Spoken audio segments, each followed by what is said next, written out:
Hi, everyone. Thank you for being here. Today, I want to talk about something we all carry inside us, a flame. For some, it's just a spark. For others, it's burning strong. And if we learn how to ignite it, fuel it, and tend it, that flame can change everything.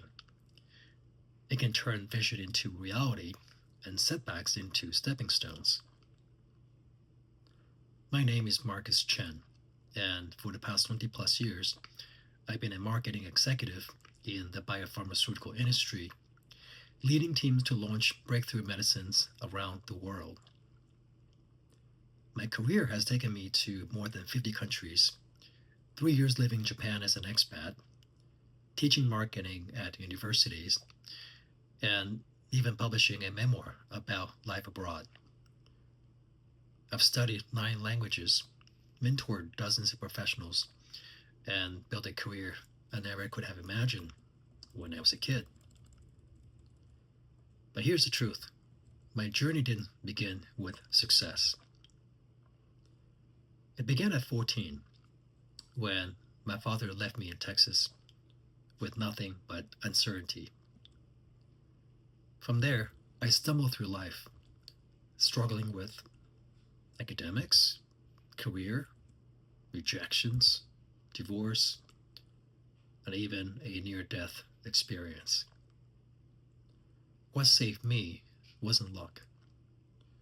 It was discovering how to keep my flame alive, how to create clarity, build grit, and take consistent action.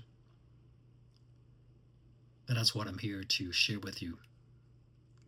Not just my story, but a framework of how you and anyone can apply it right now.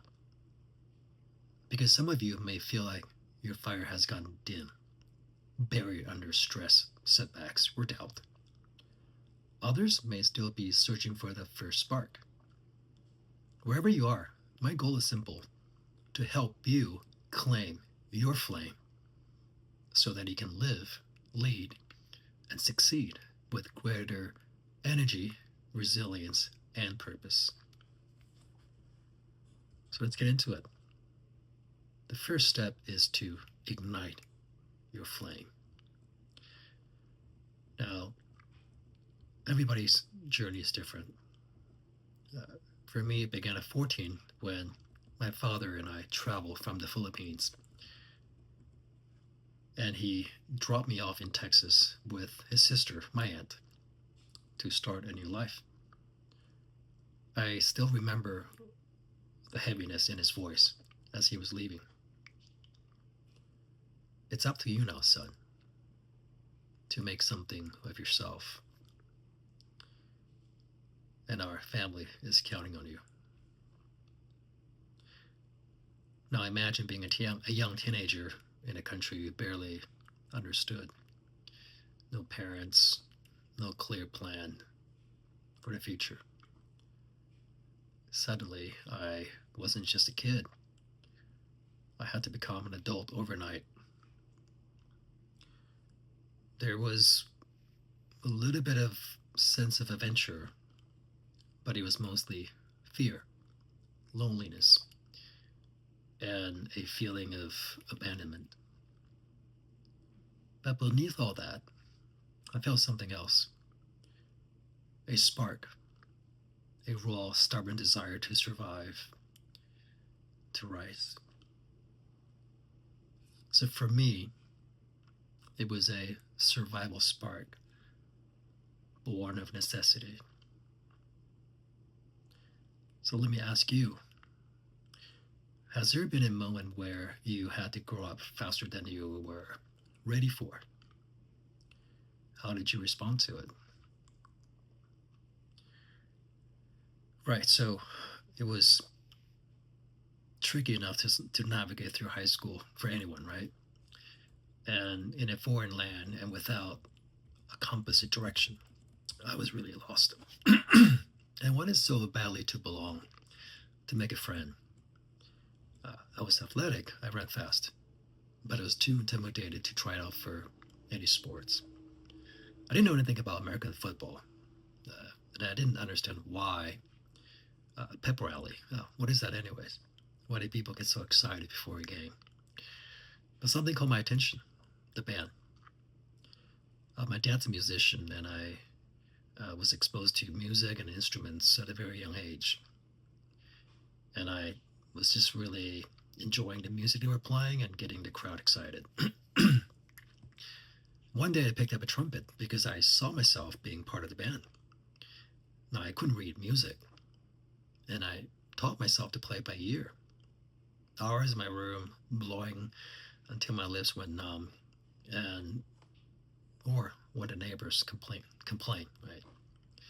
I memorized every note and I tried out for the band, and somehow I made it onto a very good marching band that competed at the state level.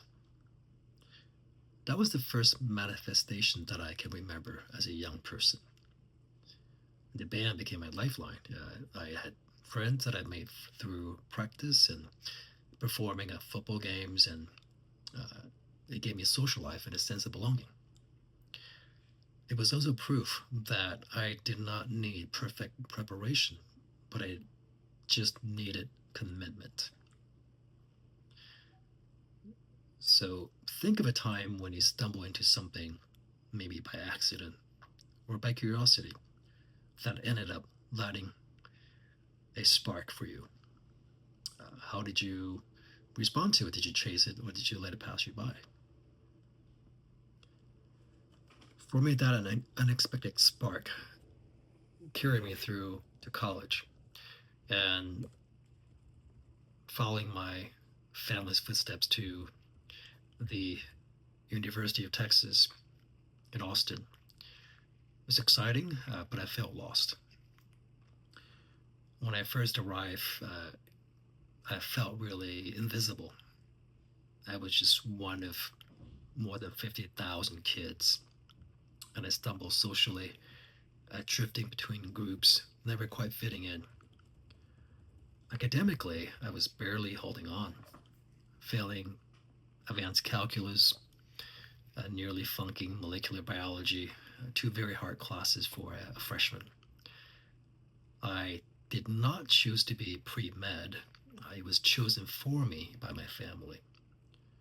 And inside I was lost, depressed, really unclear about who I was or who I wanted to be. But slowly, sparks began to appear. First came tennis. I wasn't a great player, just obsessed. I would spend hours watching Agassi and Sampras, Chang from my generation, dreaming of being part of the Texas Longhorns team. On paper, it was impossible, but thoughts are powerful. Within a year, I was manager of the men's team, one of the top 20 programs in the country. Another vision turned into reality. That experience reminded me that if you believe it and see it, doors can open. The real spark came in a classroom. I had stumbled down the family path, biochemistry, pre-med. When I walked into a marketing elective, the professor's energy, the way he spoke, the vibe, the Nike ads, just do it. It hit me like lightning. And for the first time, I truly felt alive. I learned that marketing wasn't just about selling products. It was about connecting with people. It was creative ideas. And it was about telling stories that inspire others. And I really fell in love with it. Marketing gave me a sense of belonging, and it really kind of shaped me into the person that I am today. I would identify with it and see the world through the lens of marketing for the rest of my life.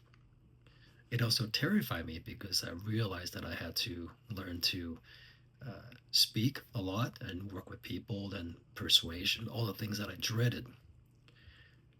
But I forced myself to take a class in public speaking, and I remember having a panic attack first time I had to give a speech.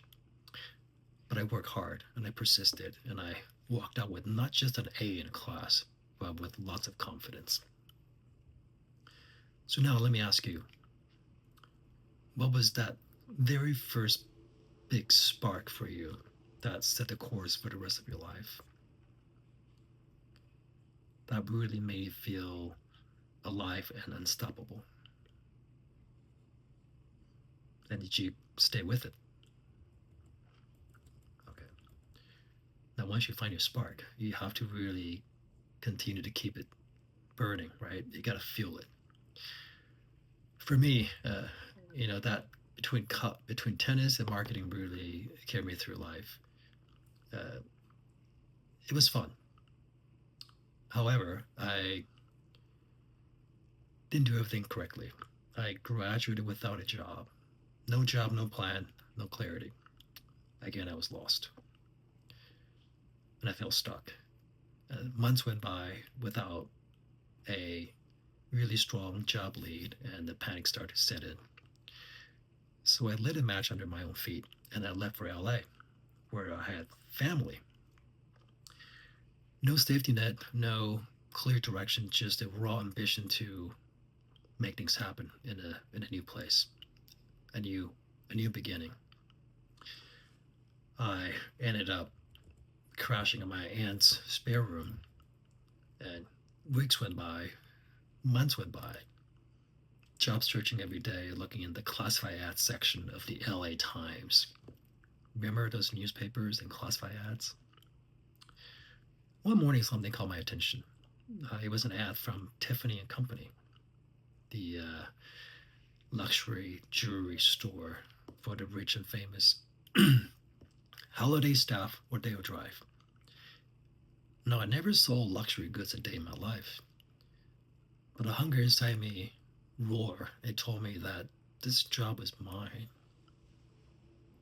I applied and marched in, got an interview somehow, and I went there with nothing but willpower and just raw confidence. And again, somehow I got the job, beating out a few hundred other qualified applicants. Maybe it's because I refused to believe there was going to be another outcome. And so, again, overnight, I was selling fine silver and crystal to the celebrities and the rich in Beverly Hills. It was crazy. And months went by, right? The job ended, uh, and it all looked very glamorous. But it was a temporary thing, and I needed to find something permanent. Again, I went without employment for a few months, and the hunger started to set in again, and a bit of desperation. This time I was a bit more clear. I needed to have a very clear definition of what I wanted, and I was precise in the goal. So I said to myself, I wanted to land a Fortune 500 sales job by age 25. Visualized it, wrote it down. I studied interview techniques, studied books. Took a little while, but I made it happen. A few months before I turned 26, I landed a sales position with 3M, the consumer packaged goods giant that sells everything from scotch tape to post-it notes to many, many other products you can find in your house. And that journey from unemployed college grad to Rodeo Drive to 3M was not random. It was really the result of a clear desire, consistent action, and unwavering self-belief. Now, let me ask you a question. Uh, what is a vision that has been burning inside you quietly? waiting for someday. And what if you fed that hunger now with all you got? Right. So I had done well at 3M, but I knew that I wanted to be a marketer. I needed an MBA. Now, my dream was to be in international business where I can travel the world and see the world, partially because of my international background. And I aim high. I wanted to be at Thunderbird, the number one business school for international business at the time, and really for the next 20 years, ranked number one consistently in the country. I had barely enough savings to last me a few months, and I knew that to finance this education was going to cost $150,000. So I thought to myself, well, I need to find a way to get a scholarship. I didn't know how, but I took the test at GMAT, which is the entrance exam. I did very well. I got accepted, and I uh, spent a lot of time working on the essays, which ultimately uh, landed me a very robust scholarship because of the way I told my life story and why the school was the right fit for me. Again, another manifestation that came true. I did very well in school. I had fun, and I uh, was very proud of being one of one of just four interns selected by Kellogg, the company that makes breakfast cereals, because I wanted to be a marketer in the consumer packaged goods area, and I was quite excited, going to be intern for Kellogg, and really enjoyed it. I was living in Chicago, and everything was going well until one day, my manager at Kellogg said to me that uh, we don't think you're cut out for this. Yeah, those 6 words, you're not cut out for this, just about destroyed me as a young person aspiring to be a marketer. I took a while to recover, and I continued to interview because I thought I'm better than this. But I just kept running into rejection after rejection, from Procter and Gamble to Nestle to Hershey to Coca-Cola. Uh, yeah, I was completely uh, unable to land a job, and I ended up being back in Phoenix, and I doubted myself. I was broke, and I reluctantly moved into my ex-spouse's parents' house and crashing on the couch. Uh, I picked up a job as a graveyard shift driver, a test car driver for the Chrysler Corporation, test driving cars in the Arizona desert just to scrape by. During the day, I would look for a job, right? And nothing for months. One morning, I came back from my shift. It was 6 o'clock in the morning, seven maybe, and my father, actually ex-father-in-law, said to me that you need to start paying rent and stop being a freeloader around here. Embarrassed first, and then feeling completely humiliated. I packed up my things immediately, and I drove across the desert back to Phoenix, checked into a motel that I actually could not afford. But I just wanted to hide and find a hole and just hide. Um, that was a pretty low moment for me when I checked into the motel and feeling sorry for myself, feeling invisible, forgotten. then things got a little worse. Mm. I learned that my parents' house had burned down to the ground. Luckily, they were alive. I survived. Too proud to admit that I was broke and broken. I emptied my bank account and borrowed money from my credit card to wire them quite a lot of money so they can get back on their feet. I had nothing left at this time. Um, Here's one thing though, the fire didn't die in that darkness. It concentrated actually for me. That pressure sharpened me, and I doubled down on my vision to build a career in a big city, sales, marketing, a chance to rise again. And I rewrote this story and I rehearsed in my head. I refused to quit. One day, the spark caught fire, and I decided, you know what, I'm leaving. I'm leaving the desert. This is crazy. I can't find a job here. I drove 6 hours to LA, reluctantly stayed with another aunt, another one of my dad's sisters, for a few weeks. And within 3 months, I was able to land a job that I had envisioned.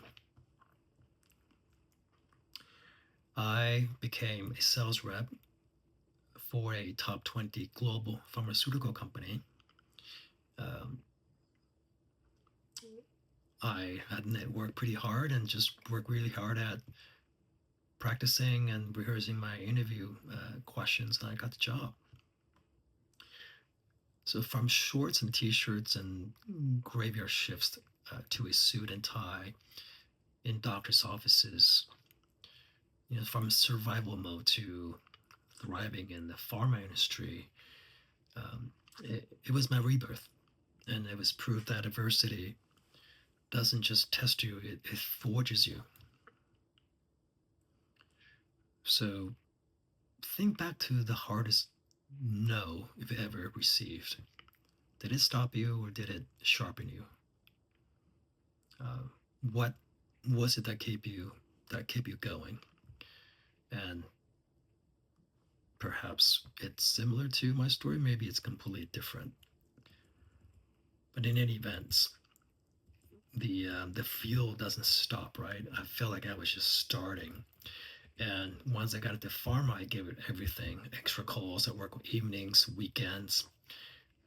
I made extra calls. I felt like everything was a performance, right? Every customer was an audition for the next opportunity. Because my goal was to get into marketing. Now, I studied the best and I rewire my approach and refuse to coast. Within 2 years, I made it. I went from being close to the bottom of uh, the list, right? They ranked the sales reps in the country. Pretty close, like third from the last when I started, to become number one in the country. And because of that, I was given a chance to go to marketing, to be a product manager for that same pharmaceutical company. So 3 years after my MBA, 10:29 a.m. I made it. I made it happen. It didn't happen overnight, right? But clarity of the vision plus the consistency of work made it real. And once I tasted that milestone, I had set my sights even higher to live and work abroad, which was a goal when I went to Thunderbird Business School, to experience international travel and experience working abroad, to lead on the global stage. I wrote it down again, I visualized it in my head, I journaled about it, and aligned my actions to these goals. 4 years later, I was on a plane to Tokyo, Japan, to uh, be on a 3 year assignment on an expat package. It was a life that I once only imagined. That vision became reality as well. Again, it was vision, grit, plus action. to equal the manifestation. So now let me ask you,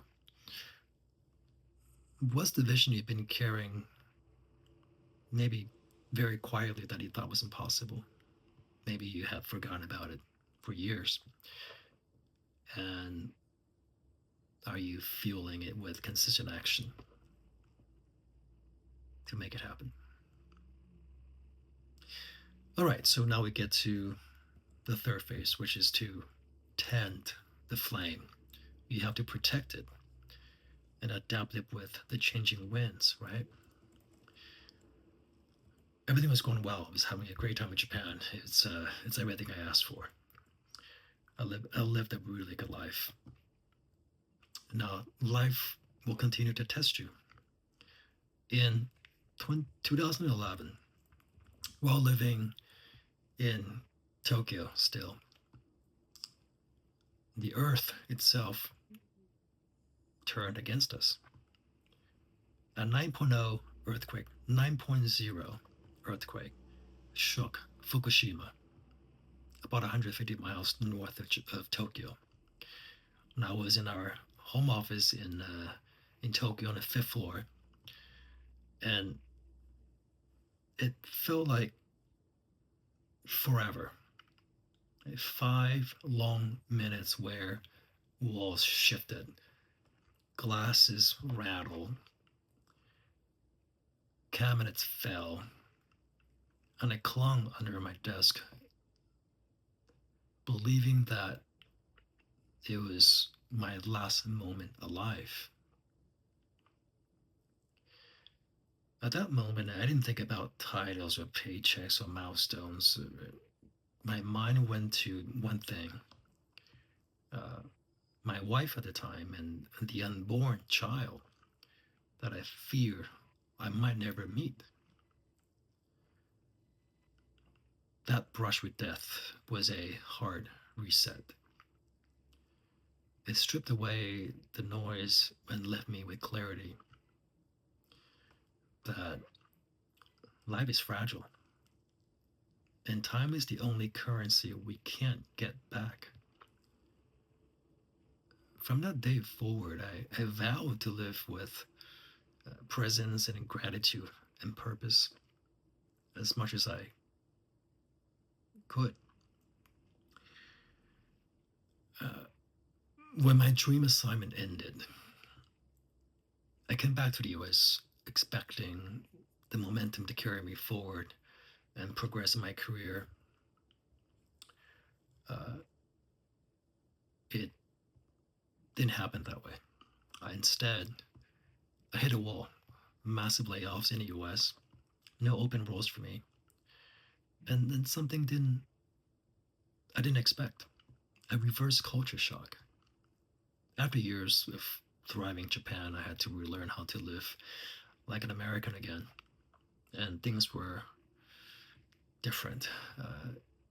I had to relearn how to network and interview and navigate through the US corporate culture. Suddenly, I felt foreign again. But I adapted, I pivoted, and I got clear on my next steps, right? I was on the verge of being laid off, but I was clear on what I wanted. I wanted to be in international marketing uh, again and to have that role to travel and work overseas and based in the US, but to be able to travel internationally. And that clarity gave me direction, even as the rejections piled up. And every no sharpened me and gave me a motivation to try it harder. I just kept rewriting my story and fine tuning my pitch and visualizing the role that I wanted. 18 months later, I had landed the job that I had envisioned with a well known biotech company in Boston, a international role with global travel, and even the exact salary number I had written down to the dollar in my notebook. Now, that wasn't chance, really. That was fire plus clarity plus belief and action that manifested into reality. So just because when the wind shifts doesn't mean that you abandon your flame. In fact, you need to shield it and adapt with it and keep it burning until the vision takes you to the destination you want to be. So again, think about a time when life threw you off course. Did you hold back or did you adapt and refocus and keep the fire alive until the path reappeared? Now I continue to climb the corporate ladder, right? And the glow of success came with shadows. I was traveling endlessly. In fact, I think I overdid it looking back. I led high stakes drug launches and pushing harder than ever, but the cost was mounting. My family, the core of my values, was slipping away through my fingers. Then came the blow that I could never prepare for.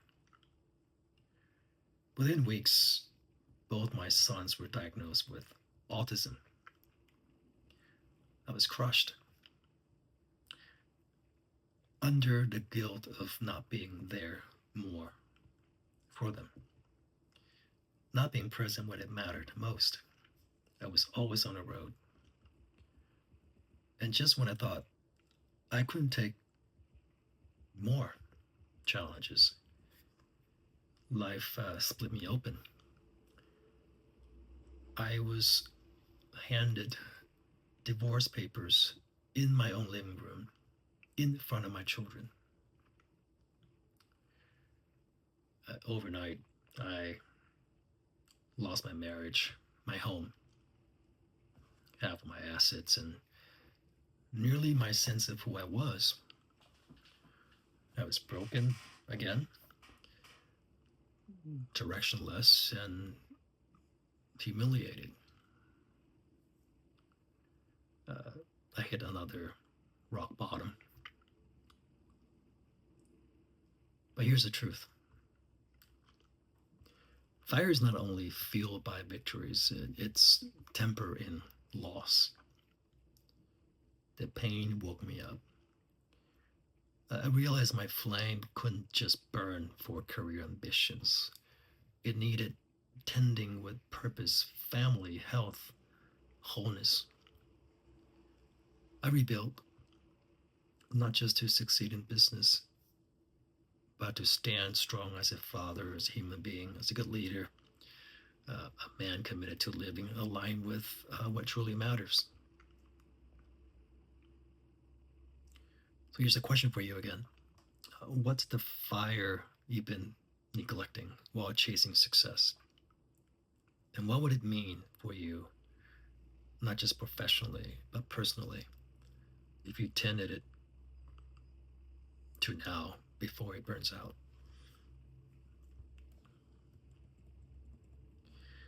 So I went back to the drawing board. I leaned on the battles that I had already survived, being dropped off at 14, clawing my way into marketing, manifesting life abroad. Each reminder was proof. I had risen before and I could rise again. So I refocused, recommitted, refused to just drift with the current. It took me a little bit of time, but I recovered from the divorce and the losses that came with it. And I continued to climb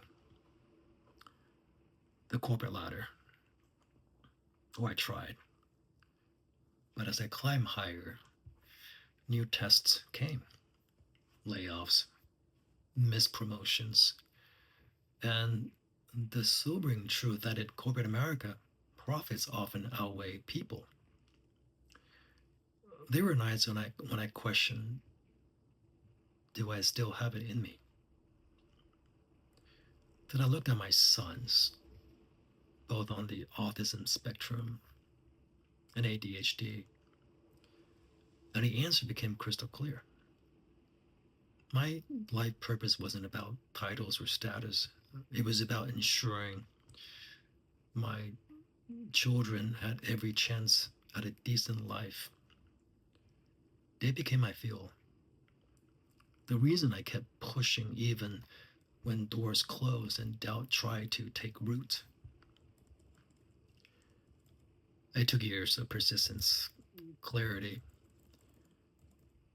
and consistent action again. But eventually, I rose again into roles that truly reflected my experience, my skill set, and my worth. Now, that wasn't luck. Could play a little role, I'm sure, but it was really tending the fire with purpose and choosing to rise with meaning, not just metrics. So here's my final question for you. When life knocks you down, what's the fuel you draw on to rise again? What's the mission that keeps your flame burning when the winds shift? All right, so I've shared my life story, but this isn't about me. It's about you, your flame, and the life you want to live. So here are three activities I challenge you to do the next 3 days, or 30 days rather. First is to ignite your flame. Start today. Identify one dream, one goal, or one vision that matters deeply to you.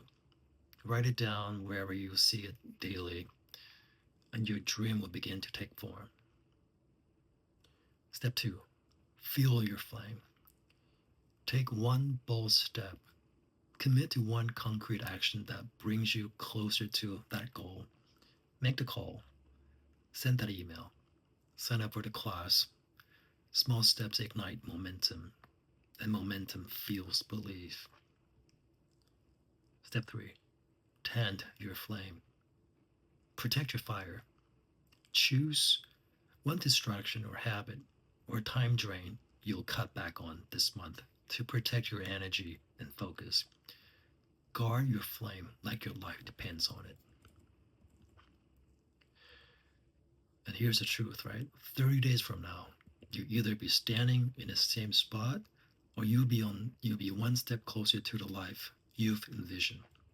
Choice is yours. Thank you.